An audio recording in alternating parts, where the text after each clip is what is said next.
This episode is brought to you by Ninja RMM, the easiest RMM you will ever use. Ninja offers easy-to-use remote monitoring and management tailored to your needs as an MSP or IT professional, with a full range of features, all within a single pane of glass. Ninja is trusted by over 2,000 partners across the globe and was built to scale up as fast as your business requires. Visit ninjarmm.com/tubtalk to sign up to a free trial and become an IT ninja today.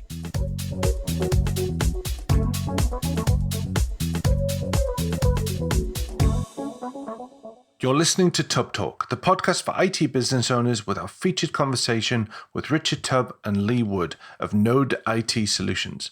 My name's Jeff Nicholson, and this podcast is all about helping you grow your IT business. In this episode, Richard talks with Leigh Wood, Director of Node IT Solutions in Biggleswade. They help small business owners in getting the very best from their IT investment. You'll hear why Leigh uses Microsoft products and encourages his customers to use them too, why he thinks MSP should attend Microsoft's Inspire conference, and the industry's changes he's seen in the last decade. This episode was recorded between Richard at home in Newcastle upon Tyne and Leigh in his office in Biggleswade. And now, without further ado, here's Richard Tubb talking with Leigh. Hey folks, Richard Tubb here with another interview, and today I'm joined by a good friend of mine, Leigh Wood. Now, Leigh is the owner of Bedfordshire-based MSP Node IT Solutions. Node were founded in 2008, and they specialise in improving the productivity of businesses with 100 to 1,000 employees, specifically by using Microsoft 365. We're going to talk about that in depth. Leigh, welcome to the show. Thank you for joining us. Hi, Richard. Nice to be here. No, my honour to have you on. Thanks for taking time. Now, we're going to talk about Microsoft 365. We're going to talk about a whole raft of things. But I want to start things off by asking you about Node IT specifically, because your business turned 10 this year, 2018. What would you say is the biggest change you've seen in the MSP industry during that last 10 years? Well, firstly, we start to be called MSPs. When we started, I think it was about 3 years in, when we discovered at that point tools like, it's now SolarWinds, Logic Now, GFI back then. They'd just been bought out from Hound Dog, actually. And when we discovered that tool and started to work with it, and which was a revelation. So, we were using I was trying to remember the name of this tool, Mikogo. That was our remote access tool. It was like free. And we were using that back in the day. And then we found this tool. It was amazing. The world opened up to us. And then we got called an MSP. And we were like, what's that? We're an IT support company, aren't we? And from there on, we kind of a wider world opened up. We started to meet more people. We started to develop our own way of working and tools and things. So I'd say the world of support has changed massively. I think the tools we've got available to us in the UK, I think a lot of the stuff was in the US earlier than it was in the UK, it's fabulous. The things we can do remotely, the things we can automate, that is the way it's changed massive. But also the message of what an MSP is and who we are. And we're no longer about fixing kit. In fact, the last thing we really want to do is fix kit. What we want to do is bring value to a business and help a business develop and help a business use IT. And it's that fact we call it the foundation. One of the foundations of a company is good computers, good IT processes and methods, and empowering people to use the tools. So I think our role has changed from fixing someone's computer, it doesn't work, my Outlook doesn't work, to that will work, that's okay. How are you going to use your tools? How are you going to be able to communicate? How are you going to collaborate? What difference can we make to your business? And then having real business conversations with business owners rather than technical conversations, which they really don't care about. Yeah. So MSP, you've mentioned the magic word there. How do you define an MSP? Because there's lots of debate in the industry about what exactly a managed service provider, an MSP, is. Why a Node an MSP? So an MSP to me is a partner who looks after the IT and all the foundation services I said earlier. But we are a real partner in the business because we have to know what the business is doing. We have to know what their goals and their vision is. And we have to make sure that the systems they have will help them deliver the vision and the values and the goals of that organization. So we do that through the basic stuff like fixing problems, but also putting in systems that work, delivering new solutions to them which will help them, and making sure that the business has got what it needs to deliver to its customers, to deliver to each other. So the MSP role of fixing stuff is still there. The MSP role of monitoring everything is still there. But I think especially with cloud services taking away a lot of the grunt work that we once had, I don't put that many servers into customers anymore. If you come to me as a new organization or a business, I won't be putting a server. That's my last choice. So, that grunt work's going, and actually that's freeing us up to have a more deep and more valuable conversation. So a managed service provider, yes, we're managing these services, but we're also helping the business. Yeah, that makes total sense. So you've already touched upon some of the tools that you've previously used and maybe still do. What are the tools that Node use or that you use within the business now? And a second question, follow-on question, what's the tool that you couldn't live without now that you've got it within the business? Oh, wow. So that's a really broad answer. I've got a list I could go through. I mean, there are core products. The core products, ConnectWise, that's our PSA. Everything lives and breathes through that. We do all our billing. We do all our service desk. We do all our projects. We do all our sales. All that lives and breathes through ConnectWise. And that is the heart of the business for our data, our information, and where everybody lives. And then we've got a set of satellite tools that live around ConnectWise. So we've got IT amazing product, great documentation product, and we've got that, and we've been with them since they launched in the UK.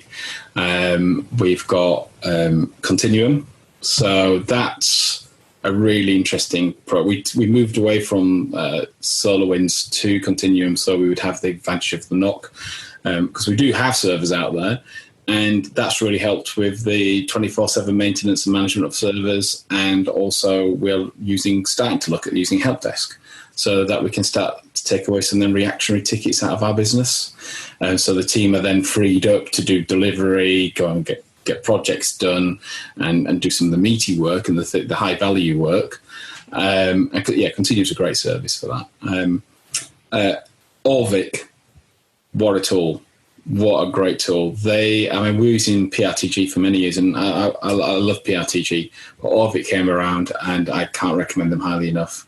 And they're a great team as well. When I was at Inspire, I played a bit of blackjack with the team. And they did better than I did, which there you go. But the tool within the MSP world, the fact we can really drill into the network, we can really drill into seeing what systems are in place. We've got a customer that we've looked after for 10 years, and we've refreshed their entire network when we first moved in, fully Cisco, and it's run absolutely rock solid. It's a lovely network, and we took out all the old kit. We put Orvik on, and it went around, used SNMP, gave us an amazing map of the network, and also this little 3-com switch appeared on the network. We were like, what's that? Where's that come from? So you literally weren't aware of the 3-com switch before? Yeah. Well, I was, because I physically took it off the network 8 years ago. Oh, okay. So I'd taken it off the network, and it was in their store cupboard as far as I was aware. I'd actually been scrapped. And no, actually turned out one of the people on site, he wanted to connect a computer up, and so, I'll pull this out of the stores, and he stuck it in, and we didn't know it was there. And so you wouldn't have that visibility without something like Orvik, which really maps the network and then brings in the alerts. But I think I'm going off on an Orvik trip here, but I think one of the great things that Orvik has done for us is it backs up the configs of every device. So if someone makes a change, you can easily roll it back. Or say a customer site is offline, you've got all the information about the customer site to reference to. That's really opened the world, because I think you'll find a lot of IT guys are either really good at networking or really don't like networking. I was really in the other camp. I was in the camp of don't really like networking, but I have to do it. And it's really opened up a whole skill set within our business that has made it more powerful for us to support our customers. But the team I couldn't live. The tool I couldn't live without is Microsoft Teams, and that's relatively new to us in the business. We looked at it when it first came out a year or so ago, and it was like, that's okay. We weren't sure how it would fit. And then we started a business development project at the beginning of this year, and we needed a place where we could have email information, we could have our plans in there, we could have Excel spreadsheets, we could have things that show goals and KPIs, all these different disparate parts of data. And I went, well, let's try using Teams.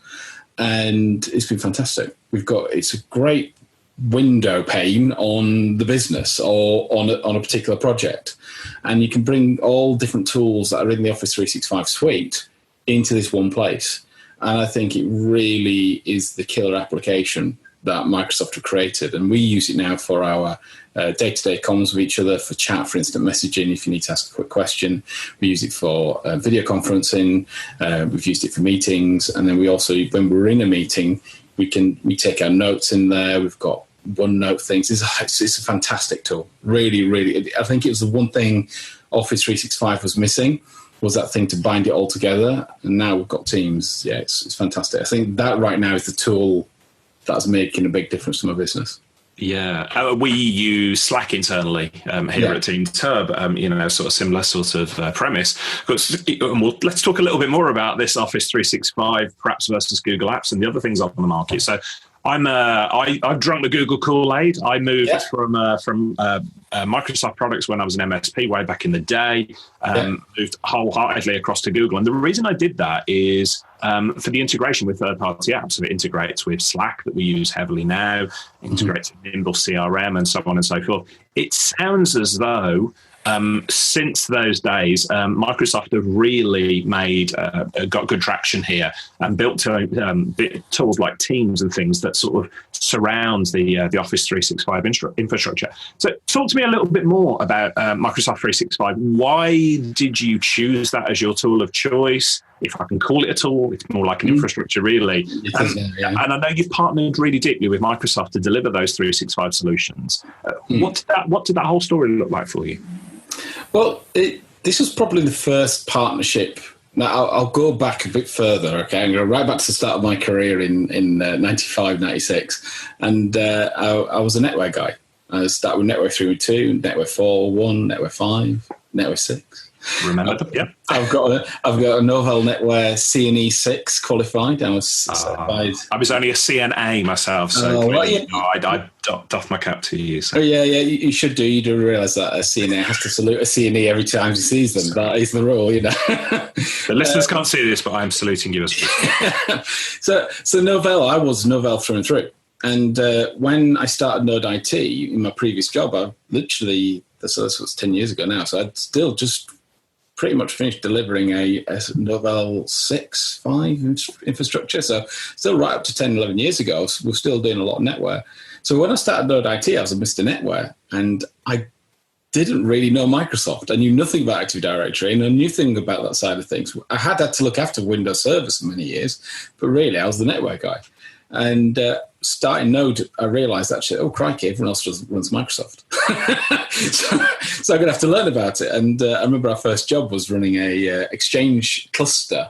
We put an Exchange cluster in for a customer, and it was 2-server cluster. And I had to design it and build it. And I learned how to install Exchange on that job and develop it. And it was a bit of baptism of fire. Cut forward 10 years, and now Mr. Microsoft. Now, as a network guy, you would never, ever think that would happen. Mr. Microsoft. Now, if you go back 5-6 years ago, we were running a little SBS box in the office. It's all we had. And that was running our email. And I was never a fan of SBS. I think it was a devil's own product. I know lots of people loved it, made a lot of money out of it, but a devil's own product as far as I'm concerned. And it gives you headaches. Even when they come up today, I go, oh, really? That's a migration project. So we ran this SBS box, and Office 365 was in beta. And we'd looked at BPOS, which is a predecessor, and Office 365 was in beta. We're a Microsoft Action Pack partner.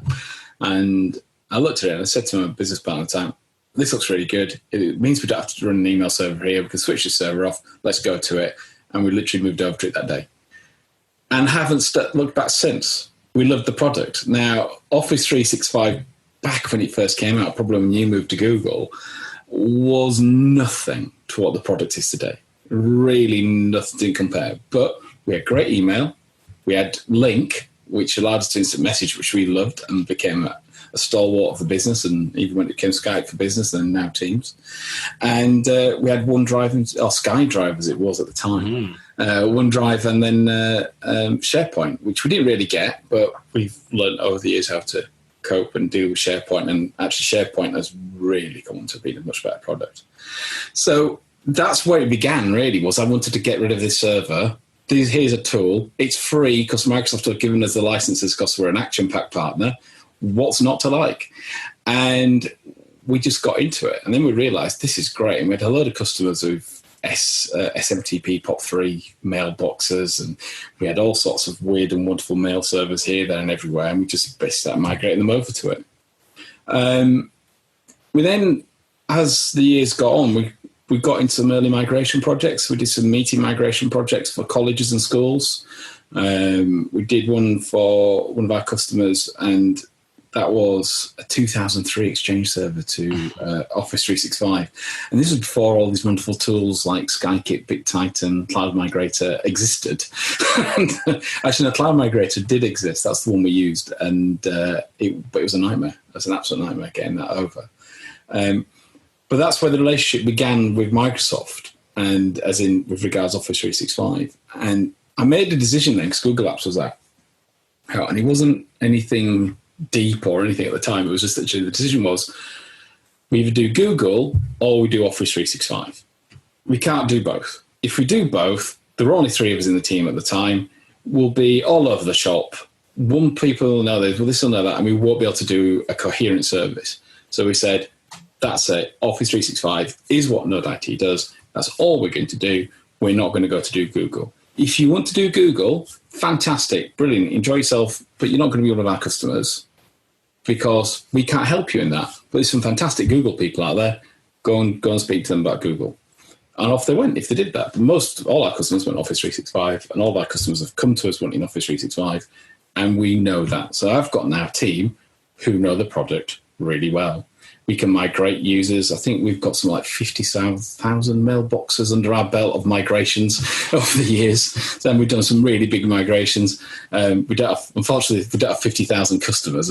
We've done that for other people, but we get brought in to do large scale migrations for people.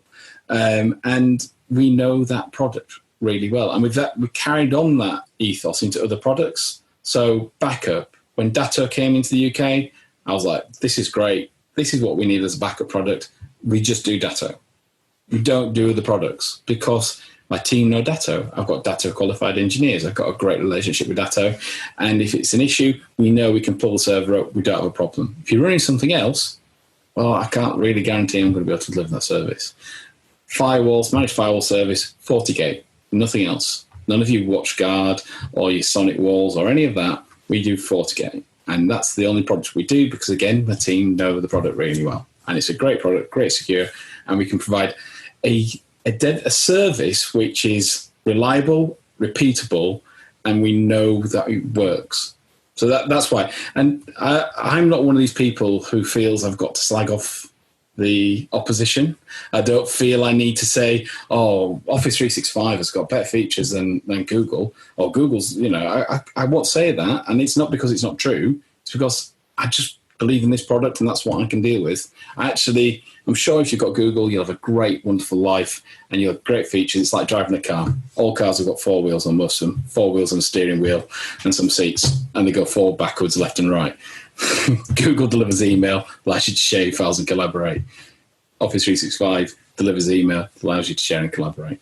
I love that. I love that philosophy, and especially the idea of being open and honest and saying, hey, look, we're an Office 365 shop.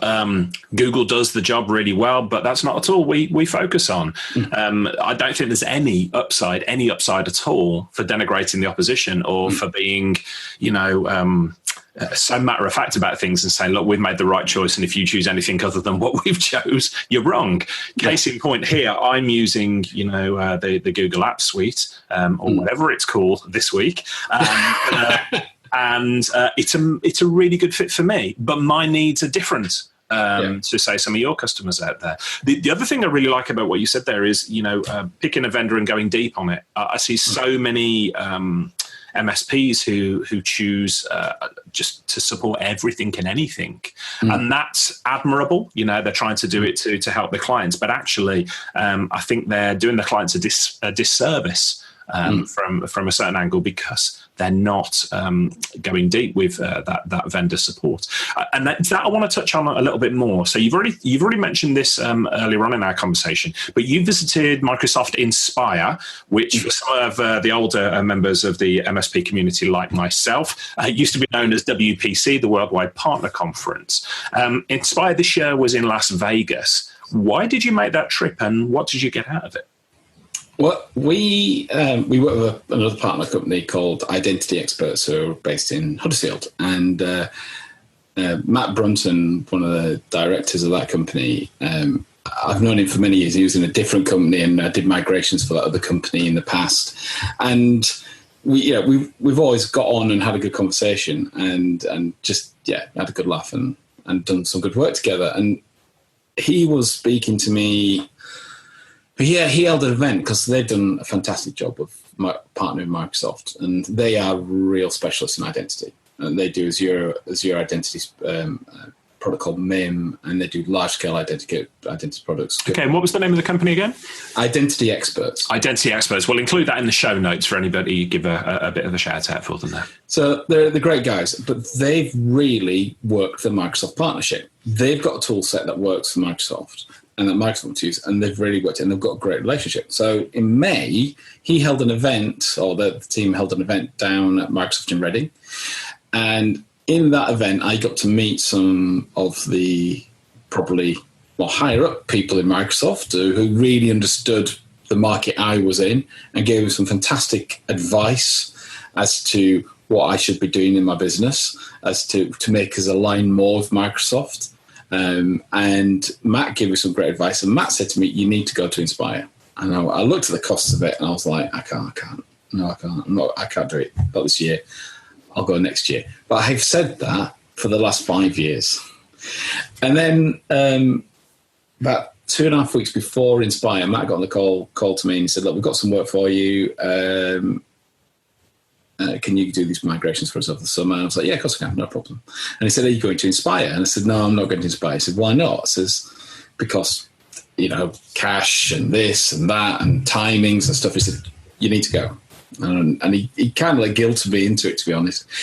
And so 2 weeks before Inspire, I booked my ticket. The worst time, because there's no flights, so you pay more for your flights, you pay more for your hotel, and you pay more for your ticket. So it probably cost me £1,000 more than it should do. But I went, "Do you know what? I'm going to go." And the other thing, which was, it was pretty much 10 years to the day that I started the business. I thought, well, I deserve some sort of reward for 10 years of running this organization. I am off to Las Vegas. There we go. So I went off on my own. Had to tell the kids Daddy's off to America, which didn't go down too well, like a lead balloon, without them. And 2 weeks later, I was on the flight. And the thing that Matt said to me was, "You will get to meet people from Microsoft that you will never get to meet anywhere else. You'll understand Microsoft's way of doing things more than you'll ever do, and you'll just get a lot more exposure and links that will really help you take your business forward." And he basically said, "You've got to do it. Get yourself to Inspire." So I did.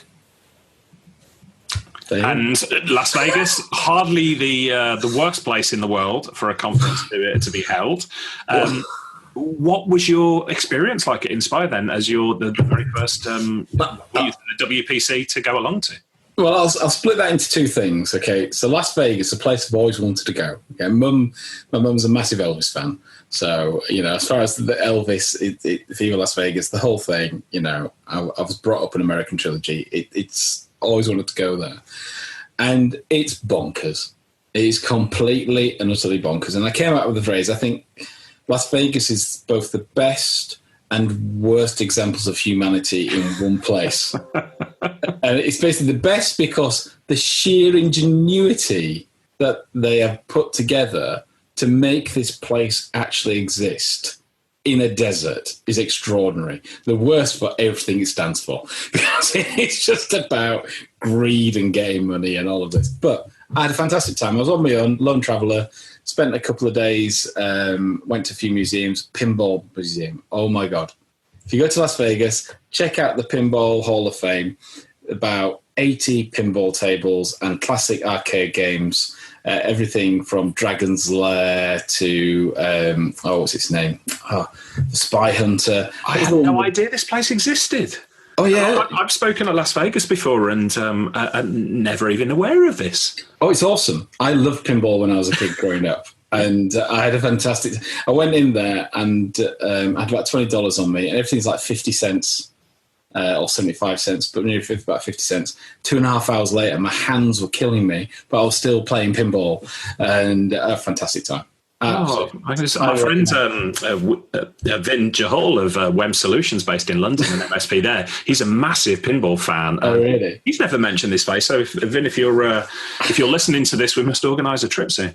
Las Vegas. Anyway, incredible place. Forget about Microsoft. It's all about the Pinball Hall of Fame. But you gave me a fantastic link to Guy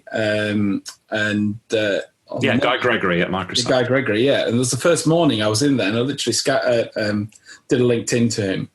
And he said, I'm off to the Shelby Museum. Do you want to come along to that? So I went to the Shelby Ford Mustangs and Museum and everything like that. And that was my first introduction to Microsoft. And it turned out I'd been stood in front of the guy for 2 hours in a passport queue the previous day.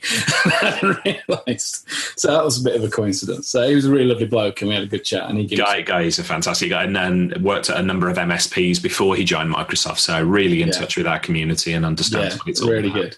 So the whole Las Vegas experience, bonkers place. But then we're getting to Inspire itself, and I went to the first time attendees session, which was on the Sunday afternoon. And I think what I hadn't got was the scale of Las Vegas and the scale of conferences at Las Vegas and the amount of walking. I mean, my step counter was about 18,000 steps a day, and I was just walking around conference rooms. And the first time, if you do go for a first time, go to the orientation meeting. It was really useful, helped me enormously to understand basically the scale of what I was visiting and how to get the best out of it. And it is long days. It is very long days. I mean, and this is the thing, people, you're on holiday, so didn't feel like it. Did not feel like it. The conference started at 8:30 every day, went through to 6 o'clock, and every day on the Sunday, the Monday, Tuesday, and Wednesday, that's the time I was in the conference. I was there all day, and getting the most out of it, getting the notes, writing things down, understanding how that affects the business, and then reporting back to the team immediately as well. So they were getting instant feedback from me about things I was learning. On the Sunday evening, I was invited to the Enterprise Mobility and Security event, and that was fabulous. We're in this amazing venue. You could look right over Las Vegas. It was a pretty exclusive place. Some of the best beef I've ever eaten in my life. Incredible. But in that room was some fantastic people who were really high in Microsoft, really influential people as well. There was a lot of product managers who look after partners. Now, I am not a partner that's looked after by Microsoft directly. So this is the thing about where Microsoft partnership works is if you can bring a service to Microsoft that they can use, which they will help them deliver to maybe some of the large scale projects, then you will get a product manager, your partner manager, sorry. You'll have a manager assigned to you and you will be looked after that. And now there are very few of them people in the UK, I think it's about 300 in the UK, who get a partner manager. They did a big cull of them a few years back, and you don't get partner managers in the UK. But I met partner managers from around the other countries, so a particular guy from South Africa, again, full of advice. You're there having a chat, very casual, very relaxed, and he gave me a lot of advice about how CSP, so cloud service provider relationships. That's where we could provide licenses direct to our customers in Office 365 and all of Microsoft Azure Suite. And in fact, even on-premise services are now coming to CSP. So as an aside here, as advice to people listening is, if you're a Microsoft partner and you're not a CSP, you're missing out, because the margins in licensing and the ability to deliver licensing direct to your customer, you own the billing, not Microsoft. So by owning the billing, the money revenue comes into our business. We pay our partners message stream in the UK on a monthly basis by direct debit. But it means we're getting our margin in our pocket We're not having to wait for rebates or anything like that. But also they're now starting to provide on-premise licensing for Windows Server and CALS and SQL Server through the CSP model. And he basically gave me the advice is, look, where you are in the market as an MSP, you're not likely to get a partner manager. However, you can start delivering our services. You just match up. But where you really need to make your relationship is with your CSP partner, with your tier one CSP partner. You need to really work on that because that's where you'll really start to get value. And then start to match up your marketing, your methodology, what you're putting out to the Microsoft message, and you will succeed. And then over the next few days, I discovered that message was really being pushed out there. But also, Microsoft had stepped up a gear in the tools they provide. Under Steve Ballmer, basically, the Microsoft Partner Network was being pretty much disbanded. Under Satya, he really gets it. And you can feel the difference in the organization. I think this was another thing I gained from Inspire was the difference that man has made to that organization. And it's about having a vision and value of partnership, of basically wanting to help other people in the world and to really use this amazing company they have, which is incredibly powerful, for good and to help people succeed. And that's really come through everybody I met there. And the partnership program has changed. And I've seen it over the last 8 years or so that I've been a partner go from being really good to being, ooh, really? To fantastic, which we're at this point now. And the tools that was made available to us partners in Inspire and is available to all partners out there, like marketing tools, tools for learning, tools for getting my team up to date, tools for providing to our customers, was phenomenal. Absolutely phenomenal. And, just the ability, one of the things that all IT people struggle with is marketing. IT company owners is marketing. And they've given us some amazing tools for marketing so we can get the message across to people. But everyone I met was like, okay, here's where you go to find the information. And it was really useful stuff. Mm-hmm. And this guy, he just said, go speak to your CSP. And I've reached out to my CSP tier one now and arranging a meeting so we can look at how we can work more closely together with them to basically improve our services to our customers. So big expense, big commitment to go to Inspire, but it sounds as though you've more than reaped the rewards already. Yeah, one of the things that Node IT has always done is we've always been on the curve. I think what we have never done is fully realize that we were on the curve or ahead of that curve. And now I kind of realize we are. And particularly when it comes to moving people to full cloud platform.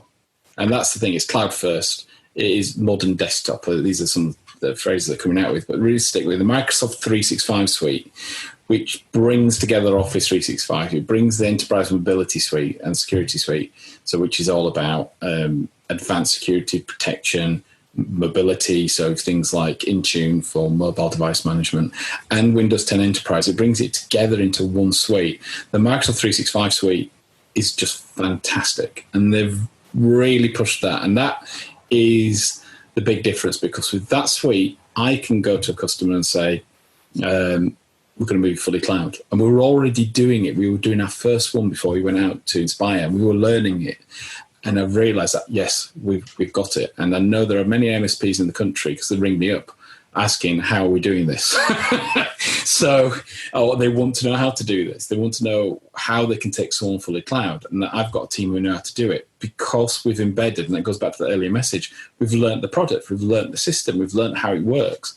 So I've got one of my engineers, he will take a customer from an on-site Active Directory, and he knows how to migrate that all up into Azure Active Directory. We migrate all the computers over, get the data up into SharePoint, give them the tools. And as long as they haven't got any key line of business application that can't be moved to the cloud, then we can put them fully cloud. And we've done that for several customers. And there are very few products, apart from very particular things, which won't go into the cloud. Where you do come across, actually, I say that recently, I found there's specific tools in specific industries where somebody has really niched it. like a CRM tool or a tool for kind of like manage a particular business type. I've seen it for hire companies. I've seen it within recruitment. I've seen it within all sorts of companies. And someone's done that and they've not made a cloud version because they ain't got the resources to do it, which to me shows there's an opportunity there for someone to come in and just say, okay, I'm going to make a cloud version of what you do. I'll make it better. And then we'll just migrate them off to it. But other than key line of business applications, most people can go straight to cloud. And I was talking to a customer last week, and the only thing they've got is Sage, which is currently running on a hosted desktop service. And we can check that to the cloud. We can either move them over to Zero, or we can move them to Sage Online if that's appropriate for them. And once we've got that tool, they've got no need for a server on site. Everything's in Azure. Everything's in Office 365. They become truly mobile. And the security suite around Office 365, I think, is second to none. It really is extraordinary what we can do around securing identity and securing your data. Well, let's talk some more about cybersecurity. But before we do, I just want to ask you a simple question. Having attended Inspire, albeit at the last minute, will you be attending Inspire next year? So here's my hint and tip for first-time attendees. So at the end of the thing, they have a return visit for first-time attendees where you can go there in the morning, and they do it right after the big party on the Wednesday night. But you're down there at 8:30 on a Thursday morning. How was your Inspire? And I basically just stood up at a mic to say something about my Inspire. I didn't even get to talk because some other guy rabbited on so much he likes the sound of his own voice. But anyway. I didn't get to spot, but because I stood up, I got a $500 off voucher for the next Inspire. So yes, I'll be going to the next Inspire because I've got $500 off the cost. Winning. Now we're going to share your social media details later on. So if anybody wants to reach out to you, and I would encourage anybody listening to this who's not attended Inspire before.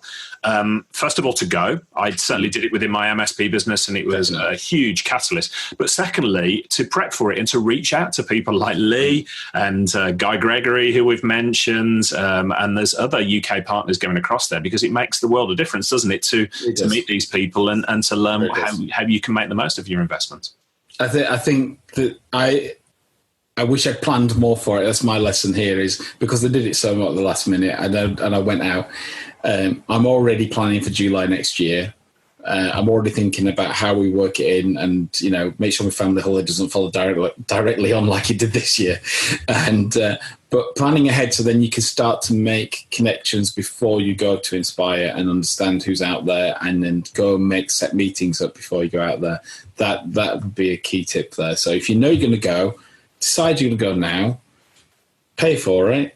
It's done. You bought your ticket, and then planning how much you're going to get your flights and everything like that, but who you're going to speak to and what you're going to do. I met another MSP out there on the first night, and they were in the first-time attendees, a couple of guys from Scotland, and for them it was on the MSP journey, they're not as far down the line, but from an IT business, they're much further down the line than I am. They're an older company. But for them, that was like their first visit to see anything like this, the wider community. Now, I've been in the wider community for a long time, and I was just like, well, you guys are great guys, you're here. That sets you aside from everybody else. Because if you don't go to Inspire, you don't hear these messages, you don't see these things, you don't see what Microsoft are doing, you don't see how technology is changing, and it does set you apart. It really does. And I think it really says something about you as a business, the fact you're willing to invest. And Microsoft appreciate that. But also, the important thing to do when you come back, and I did this, is have a presentation to your team. Great advice, yeah. Show them what you got from it, and show them how it's going to change the business and how you're going to use it within the business, so that you can't keep it to yourself. It's got to be spread across the team. It's fantastic advice. I'm going to share in the show notes a link to a blog post I wrote, it must be 12 years ago now, when I first went to WPC. And it's interesting to see that a lot of the advice that you've shared there, it absolutely remains true. I mean, it was WPC back then, it's Inspire now, but, the preparation, reaching out to people, making sure everything's organized in advance, even the way you spend your time at the actual events, it's all great. So we'll share that in the show notes. Now, I definitely want to talk about... Sorry, go ahead, please. Yeah, just one thing extra on that, actually.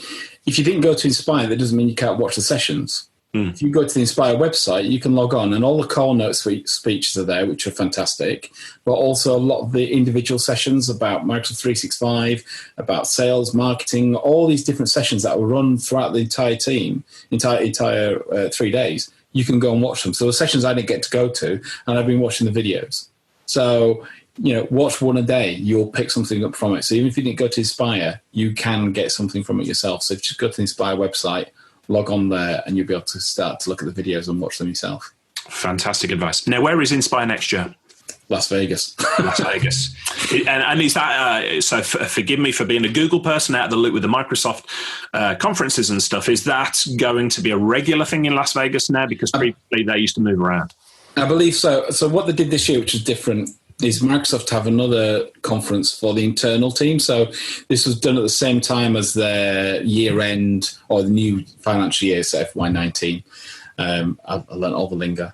And they had Microsoft Ready. So that was the internal conference. Yeah. So there was a lot of Microsoft people out there, and they were in Ready and we were in Inspire.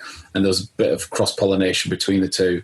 And so for Microsoft, actually, it was from like Saturday to Saturday. So it was a full week in Vegas. There was lots of things going on, lots of different things. So when we finished on Thursday, Microsoft Ready continued on, and people were there doing training and everything like that. And the UK part of the team were out there. So I think that because it was more like 35,000 people, it's about Las Vegas, one of the few places in the world where you can accommodate that. And I remember chatting to Uber. My life, I learned how to use Uber when I was in Vegas.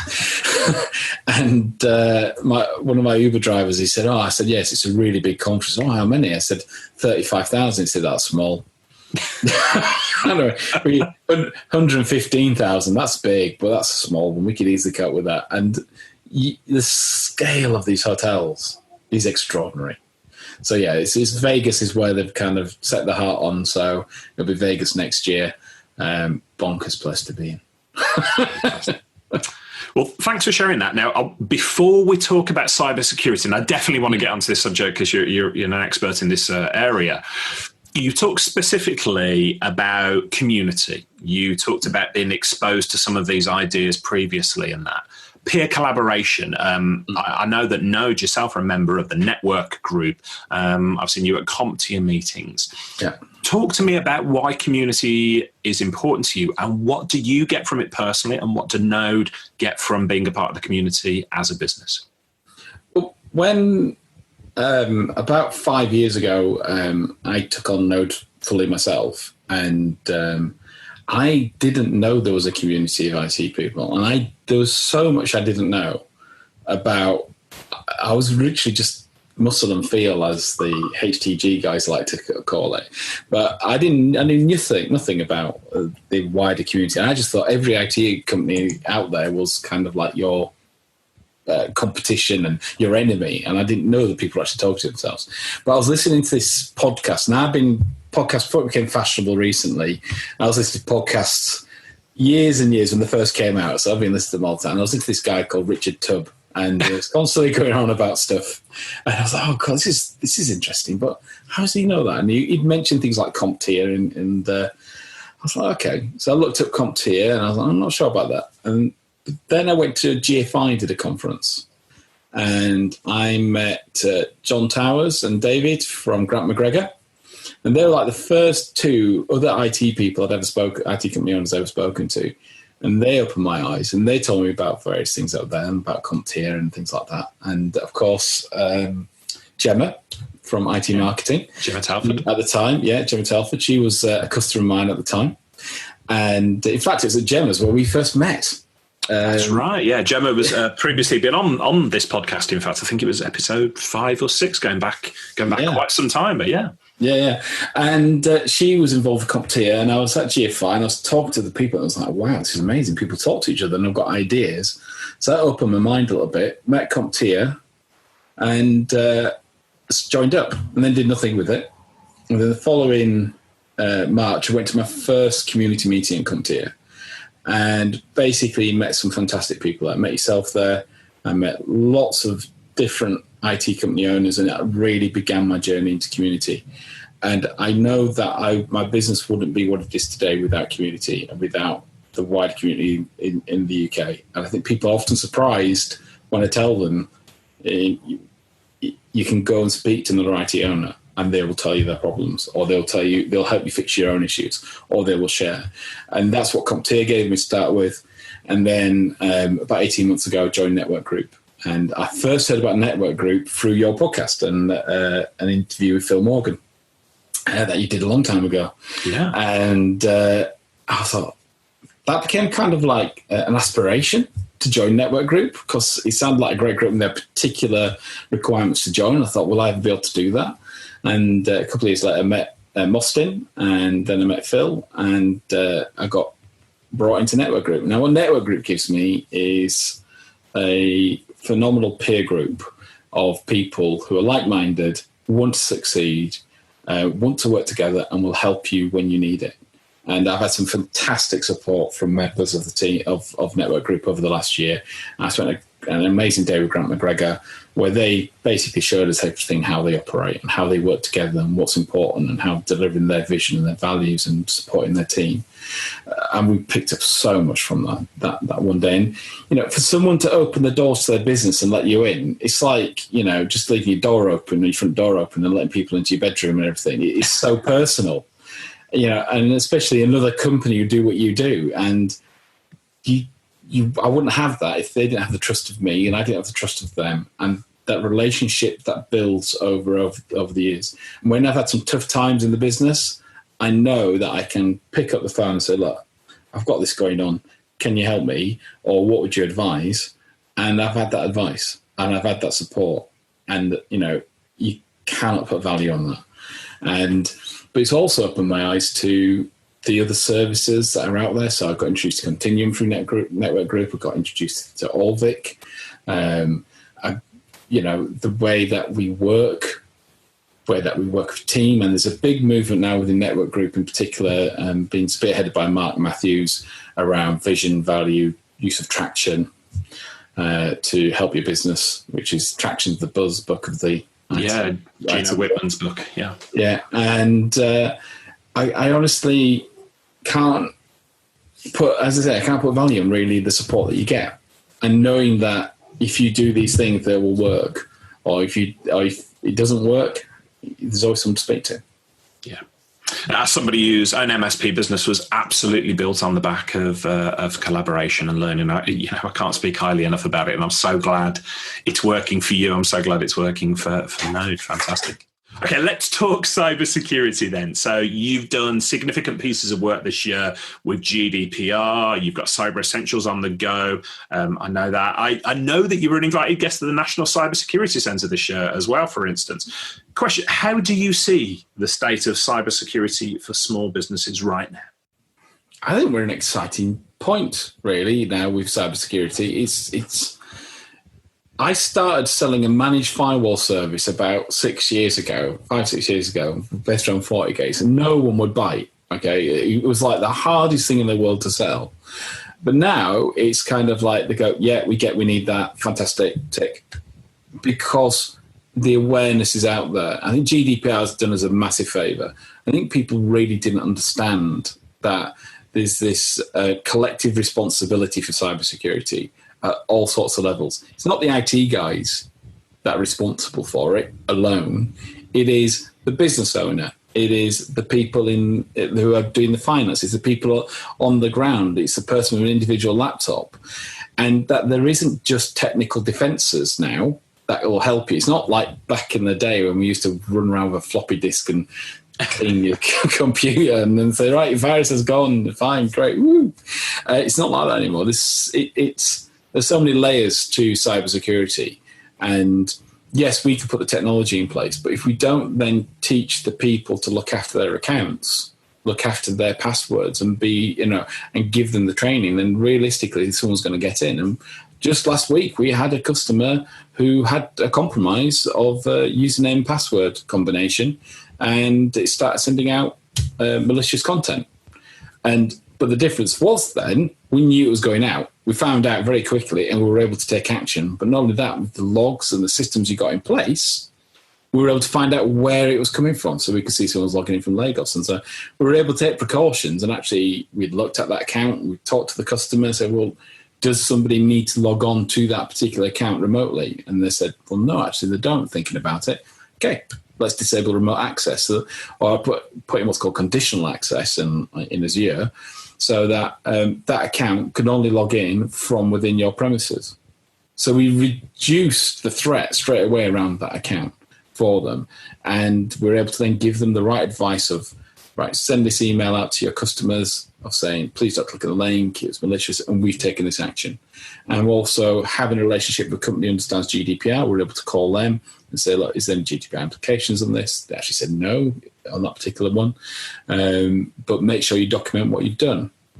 So that's just one example of something that affected last week. But security is I think security by design is really important. You've got to design every system with security in mind. And if you do that from the beginning, yes, there's a cost to it, but the cost is far greater if you're compromised and you don't take action and you don't mitigate the risks. No one's ever going to be 100% secure. People make out they're going to be 100% secure, but they're not going to be 100% secure. There's always a way around at some point. So as long as you're prepared for that and you've got processes in place to kick into gear like we had last week, then you mitigate that risk. What's your biggest frustration with the attitude towards security from small businesses right now? It's not what it was. So the frustration was, we don't need to do that. Or there is still an attitude of, well, you do that for us, don't you? And it's, well, we don't. We do, but we don't do it all. You've got to take responsibility. I think now, 2018, we are in a better place than we were in 2017. People are aware of their responsibilities. There's been some very big cases. I think WannaCry was a nice watershed moment for the country to actually see that we are vulnerable and something can really affect nationwide. Having your appointments cancelled in the NHS simply because the IT systems aren't working, that really brought it home to people. But I think realistically, we've got to spread the message through stories that are relevant to small businesses. So, it can be a small business can go down just with as little as £9,000, £10,000. These millions of pounds fines and everything is one thing, but I know a company who struggled after losing 10 grand through mandate fraud, and that had a big impact on them. So to be able to say to people, this is what you need to do to prevent that happening to you again in the future, or to prevent it happening to you, they're more aware of it, and everybody knows about somebody else who's been affected. And I think the message is a lot easier to get across. I think they do sometimes think, really, it's going to cost that much? I say, well, good products do. And I don't one of my things is I don't use your SMB type products and pricing products. I put in a Datto, and that costs more than other products will do. I like other products, but in my life, I had a customer who got cryptoed, and we were able to bring them back within, we could have brought them back within 10 minutes. We waited 4 hours to make sure that we cleaned everything up first. And again, that came through somebody in the organisation doing the wrong thing. So it's a human element every time, isn't it? Yeah. It is. We can secure just about everything we can, but there's always somebody who goes, they've got admin rights, or they have to have this. And that's always a great argument. Then you can say, well, no, you don't, because look what happened last time. So I think the human element is the only bit which is the hardest to secure against, and that is training and basically people spending time to understand what the impact would be on that organisation. And these thieves, they go for it. They don't hold back. We're also a member of Bed's Cyber Trust, so that works with Bedfordshire Police, and that's been an eye-opener, because with that we get to find out about local crimes, local cyber crimes. We meet on a regular basis. It's other IT companies and interested parties, and the police, obviously the Bed's Police themselves, and we get to find out about what is happening in our local area and the crimes that are going on, and cyber-enabled crime as well as cyber crime, which are different things. Cyber-enabled crime is where you're using technology to commit a crime. And the great thing about that is then we can pass a message out to people to say, be aware these gangs are actually targeting our area at the moment. And they do. They actually target specific areas. And that's been a fantastic partnership to have for Node IT.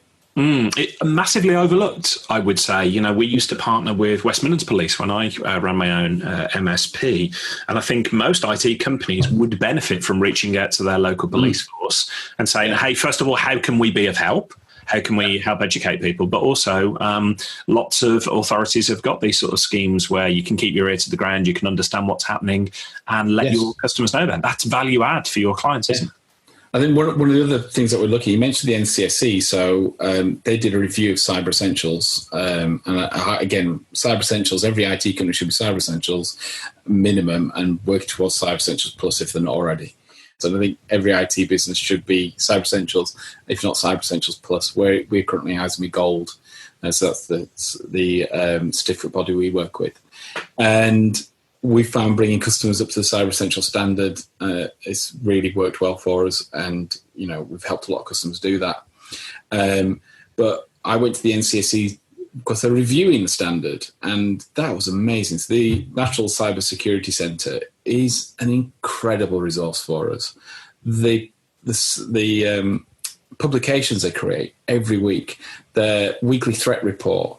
They've also got a service called SIF, but that you can apply to join, which is a private forum about security and threats. But we are very fortunate in this country to have the NCSC available to us. And also we can use, because it's Crown copyright, as long as you refer back to it, we can use their materials to send to customers and say, look, here's how good password policy. Here's an SMB guide for good cybersecurity. There's a small charities guide. There's all this information available. Incredible resource. And, the UK is very fortunate to have them. And when I was down there, I met everybody from companies who were like single one person in the company up to the head of security for BAE Systems. And the challenges they have are varied and wide. And BAE Systems, that was an incredible eye-opening conversation. And they said they've got something like 50,000 companies in their supply chain, all of which have got to be secure in some way or fashion. So what challenges we have. And again, it's that collective responsibility. We're all responsible to each other to protect each other from cybercrime. Fantastic. Now, I'm aware that we're running towards the end of our time here. You've actually got a business to get on and run. I can't leave without reflecting things back on Node IT. You're in your 10th year of business. What's next on the horizon for Node IT and yourself? What's the biggest challenge that you're looking to overcome in the next 12 months? I think we need to capitalise on the security opportunity, but also the opportunity to move people fully cloud. I think the Microsoft 365 suite is a real opportunity for us to work on, because we're good at it, we know how it works, and we know the value it can bring to customers. But also following on from that, making sure that we keep our customers informed and trained of how to use the products. Because one of the things that you as a techie, you can be complacent in doing is, I've installed that, move on. I've installed that, move on. And you don't, and we went back to customers about 2 years ago and said, you've got Office 365. We did a day lunch and learn around Office 365. And I started to do my presentation, and I just did one little tip. And so, how do you do that? And how do you do that? I abandoned the presentation, and it turned into an hour session of getting the best out of just giving someone a simple tip around Outlook is gold to them. How to quickly make a calendar invite, how to use quick tips. So I think the real thing that's going to come in the next year is running those training sessions, bringing that value, and then having those conversations with people who are using these tools every day.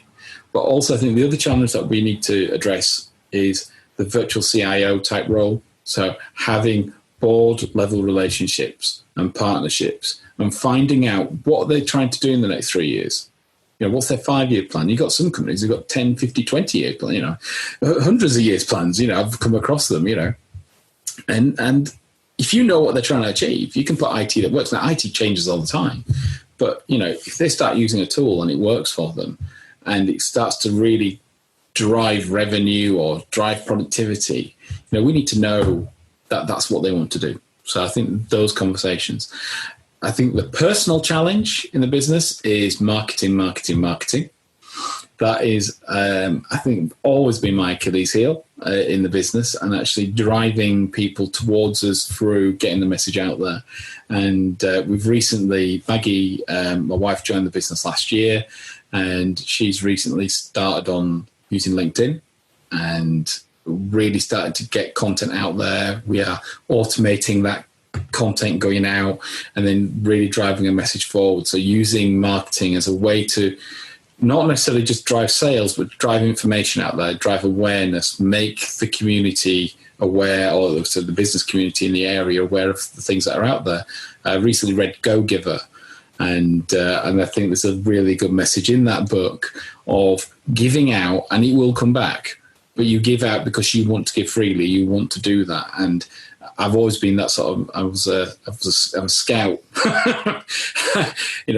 I always help other people, and that is what we do, and that's what the business does. It helps, and so just getting the message out, having them conversations. I think that's the challenge of the next year. Really, is to make sure people are aware of who we are and what we can do for them. And there's a difference between working with Node IT and a difference between working with a support company. And really coming to work with us, you're not getting a support company, you are getting a partner, a true partner in your business. I love it. And I've got absolutely no doubt you're going to not only personally deal with those challenges and overcome them as well, but grow the business.